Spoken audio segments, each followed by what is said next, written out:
You had to, because I had traveled so much, and I just you got credit cards in the mail.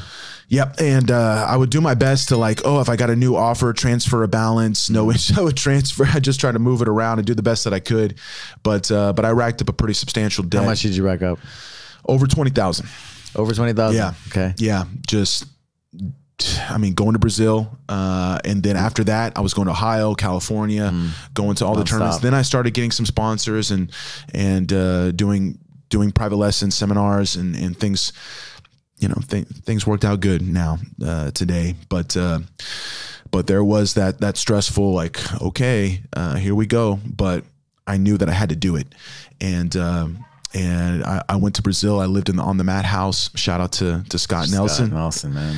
And he was sponsoring me. He helped me out a lot back in that time, and I lived in the On the Mat house, and I was taking the bus from Baja to Tijuca every day, and I would go in the morning and do the competition training in the morning, and then which is the opposite side of, you know, the south zone of Rio. Yeah, opposite side of the city. It was like an hour long bus ride to go up the mountain, and in the morning the bus would be packed, and so I'd always end up standing holding the rail, and you go up this and you go up this mountain, and there's no rails along the side of the mountain. So I'm standing in the bus, and you could look out the window and just see all the way down the mountain, and the traffic, you know how the traffic, it was insane. How did the bus drivers drive? Oh my goodness. In Rio de Janeiro. And I was like, I tell myself every day, the more that I do this, the more likely something bad's going to happen. Is today the day? And I would consider it grip training. I would hold that rail so tight. I was like, oh, and I had to change hands.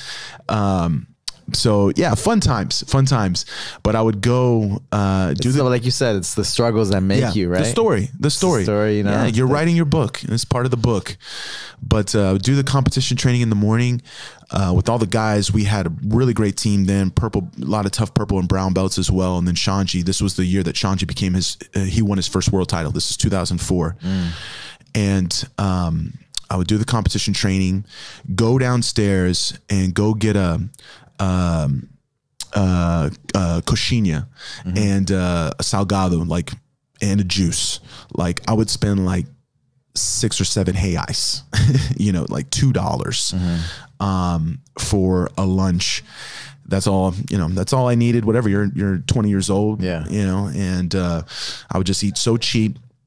I would go back up to the academy, sleep on the mats, and then Daryl Golar. You remember Daryl Golar? Yeah, he was the wrestler teaching all the Brazilian top team guys. The Gracie Tijuca had a little bit of an MMA team with Fabricio Morango, Jorge Brito, and Leticia was super into learning wrestling as well. Shout out to Leticia Ribeiro. And Daryl Golar was teaching a wrestling class in the afternoons at Gracie Tijuca. So I would sleep on the mats after lunch, wake up, do the wrestling class in the afternoon, and then put my gi back on and do the jiu-jitsu class in the evening. And then I would take the bus back down to Baja at night. Fortunately, I could sit down because at night it wasn't crowded. And then I would get an acai at either Jusco or BB Sucos. And I would get an acai or just like a you know, filet de franc, like a grilled chicken and rice and beans, maybe somewhere between 10 to 15 reais, like a $5 dinner. And I did that every day for 4 months. That was the journey. And I got to travel to all the competitions with Salo and Shanji that year. We went to Bahia for the World Cup.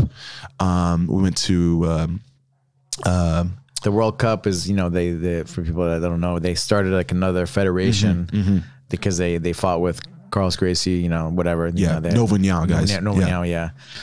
And so they tried right to. They still have them, don't they? But they're not even close. But there's something down there. I think there's a CBJJE. There's something like that. Yeah. But back then it was they paid money because everybody's like, man, we're paying all this money. There's nothing getting given back to the athletes. We're all struggling, right? We're eating you know, $2 meals, you know. And that's how some new teams got formed because some of the guys from Alliance wanted to fight for the money. That's right. And Fabio Gurgel, I think, didn't really want them to fight there. So at first, I think it was the Master team. You remember Master? Right. I think it was Master first. Homage to Jacare. Yeah, and then I think it split off to Braza and TT afterwards. That's right. That's when TT started. But yeah, some of those guys wanted to fight for the money. And then Checkmat eventually. Yeah, and then Checkmat came out of there, and the real badass guys were fighting in both and trying to win both. And at first they were on the same day, so you had to choose, and then they became a week apart. Right. And then I think they actually spread out to 2 weeks apart later on. And it was fun. 1 year, Jacare, when he was a brown belt, I think it was 2002 was the first time they did that. Yeah. It was like the same day, right? Something like that. Yes, that's true. And then by 2004, I think they were 2 weeks apart, and that was 2003 maybe. They were a week apart, but yeah, a week apart in 2003. Jacare was a brown belt, and he went out there and he won something like 20 matches in 1 week, maybe even a little more.